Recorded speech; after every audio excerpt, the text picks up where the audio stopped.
Olá, eu sou a Helena. E eu sou o André. E hoje a nossa conversa é sobre ensino para alunos com deficiência visual e auditiva, pensando tecnologias e metodologias como parte do desenho da aula e não um complemento. Acho que o ponto de partida é simples e ao mesmo tempo decisivo. Tecnologia é meio. Ela entra quando dá nitidez para a habilidade que a gente quer trabalhar. Se a meta é compreensão de conceito, a pergunta vira: por qual canal essa ideia fica realmente acessível? A partir daí, a metodologia organiza o caminho. É mesmo. E quando a gente fala em deficiência visual e auditiva, a chave é canal de acesso. Se um canal tem limitação, outros ganham protagonismo. O conteúdo não se encolhe, o percurso muda. A sala deixa de pressupor que todo mundo vê ou ouve do mesmo jeito e passa a garantir que todo mundo aprenda pelo caminho que faz sentido. Isso puxa uma coisa de linguagem que nem sempre a gente cuida: precisão. Quando a visão não é o canal principal, a aula precisa falar bem. Não é despejar palavras, é nomear, contextualizar, encadear ideias de um jeito que permita formar imagem mental. E quando o som não é o canal principal, o conteúdo precisa aparecer com fidelidade noutro suporte, visual ou tátil, sem virar versão reduzida. A palavra que você usou aí é crucial: fidelidade. Não adianta ter um material bonito se o conteúdo não é fiel ao objetivo da aula. O que vai para o canal alternativo tem que carregar a mesma densidade do original. Se a ideia estava no áudio, a representação visual não pode ser um rascunho do que foi dito. Se a ideia estava no visual, a descrição não pode virar um atalho vago. E antes de qualquer outro recurso, tem a arquitetura da aula. Muita gente começa perguntando: qual ferramenta eu devo usar? Quando a pergunta que guia é: como essa habilidade pode ser acessada e demonstrada por quem enxerga pouco e por quem escuta pouco? Quando um planejamento nasce com esse olhar multicanal, os recursos entram naturalmente. O contrário costuma gerar muitos remendos. Tem também a conversa sobre ritmo. Mudar de canal pede outro tempo. Pausa para ler, pausa para processar. Sinal claro de transição. Ritmo legível não é aula lenta, é aula calibrada. E, curiosamente, isso beneficia a turma inteira, não só quem precisa do ajuste. Sem falar na avaliação. A régua é a habilidade, não o canal. Se o objetivo é argumentar, a gente mede argumento e dá espaço para o estudante mostrar domínio pelo caminho que melhor alcança essa habilidade. Não é valer menos, nem mudar conteúdo. É alinhar intenção e evidência. E tem ética, tornar acessível sem expor. O estudante não precisa ser vitrine de diferença. O combinado pode ser coletivo e a personalização acontece com discrição. Informação circula com propósito. O que ajuda a aprender, o que atrapalha, como acompanhar. Diagnóstico não vira anúncio de sala. Outra linha fina é entre apoio e dependência. Tecnologia boa funciona como rampa, não como trilho eterno. Ajuda a subir, mas convida a ampliar repertório quando fizer sentido. Se o recurso vira uma prisão, a gente revisa o desenho. A meta é autonomia possível, passo a passo, sem romantizar.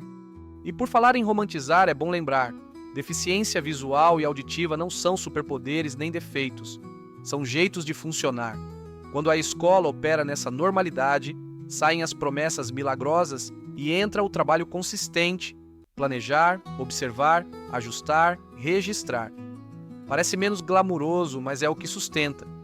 Sustenta porque é realista. Cabe numa turma grande com corredor barulhento e internet que às vezes cai. Se só funciona no laboratório perfeito, não é prática, é demonstração. O que é real sobrevive à sala de aula. Isso conversa com cultura de turma. Quando o grupo entende que existem caminhos legítimos para chegar no mesmo objetivo, a comparação boba perde espaço. A participação fica mais honesta. Cada um sinaliza do jeito combinado, respeita o tempo do outro, organiza a própria entrada. O professor para de apagar incêndio e passa a só orquestrar. E tem um cuidado de vocabulário que ajuda a não criar ruído. Em vez de adaptação como privilégio, pensar adaptação como acesso. É como uma rampa, não muda o prédio, muda a sua possibilidade de entrar. O foco volta para a habilidade central e a conversa fica menos passional, mais profissional. Eu gosto de um teste rápido para o planejamento. Por exemplo, e se um canal falhar? A aula continua fazendo sentido? Se eu desligar o som por 1 minuto, A ideia permanece de pé no suporte visual? Se eu cobrir a imagem, a fala sustenta a compreensão? Se a resposta for sim, com consistência, o desenho da aula está no rumo certo. E esse teste também evita um erro comum: achar que visual e auditivo são caixas fechadas. Tem quem enxergue parcialmente e precise de contraste. Tem quem escute parcialmente e precise de reforço visual de ritmo. O que resolve é observar gente real e ajustar sem perder o sentido. E registrar, não um relatório gigante, mas memória do que funcionou. Que formato deu nitidez? Que mudança de ritmo ajudou? Que sinal de transição diminuiu o ruído? Essa memória precisa virar repertório da escola, não patrimônio de uma pessoa. Quando a equipe compartilha, a consistência aparece. Família também entra nessa roda com foco. Informação útil, tom respeitoso, objetivo claro. O que fortalece o aprendizado, o que vamos evitar, como vamos acompanhar. Sem transformar ninguém em caso, sem fofoca pedagógica. É uma rede adulta, não plateia. Tem também aquela pergunta que sempre aparece: isso tudo não baixa a régua? Muito pelo contrário. Inclusão bem feita aumenta acesso e, ao aumentar acesso, torna a régua visível para mais gente. O que cai é o ruído, não a exigência. Resultado bom deixa de ser privilégio de quem se encaixa no canal padrão. Curioso que assim que vira costume, a aula ganha firmeza. Não é para ficar bonita, é para ficar precisa, meta nítida, trajeto claro e comprovação do que foi aprendido. A tecnologia entra e sai sem roubar a cena. A metodologia dá sustentação sem virar um script engessado. E quando não dá certo, porque às vezes não dá, a gente não dramatiza, a gente volta para o básico. Qual a habilidade mesmo? Que canal não está entregando? Que ajuste mínimo traz nitidez sem desmontar a aula? Essa calma operacional é meio anticlímax, mas é o que resolve. Eu gosto de pensar que a acessibilidade é um compromisso de começo, não de última hora. Quando a gente desenha a aula já prevendo múltiplas portas de entrada e saída, o trabalho fica menos cansativo. O improviso deixa de ser rotina e vira exceção. E a escola toda ganha. Quando a regra é clareza e respeito, o clima melhora. Mais participação, menos retrabalho, menos mal-entendido. Isso não é mágica. É consequência de um desenho que considera a diversidade como dado, não como obstáculo. Para a gente fechar, fica um convite. Olha para a próxima aula e identifica qual é a habilidade central.